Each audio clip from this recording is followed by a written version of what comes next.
सोलापुरात मोहरमचा सण मोठ्या उत्साहामध्ये साजरा केला जातो। या निमित्त अंगावर वाघाचं चित्र रेखाटण्याची प्रथा आहे। मुस्लिमांप्रमाणेच हिंदू बांधवही यामध्ये सहभागी होतात। आणि इथला आढावा घेतलेला आहे आमचे प्रतिनिधी अभिषेक आदेप्पा यांनी।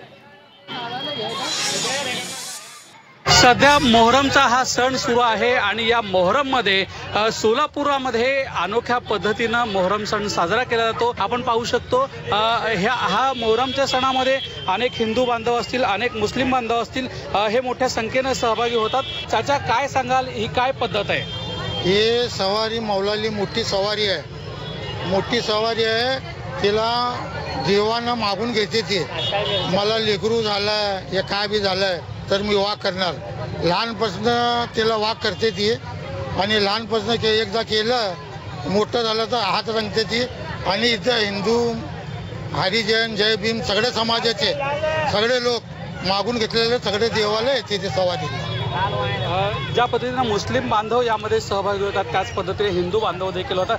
दादा, काय नेमकी ही परंपरा आहे, हिंदू मुस्लिम एकत्र येऊन करतात? ही फार जुनी परंपरा आहे, ते वर्षानुवर्ष चाललेली परंपरा आहे।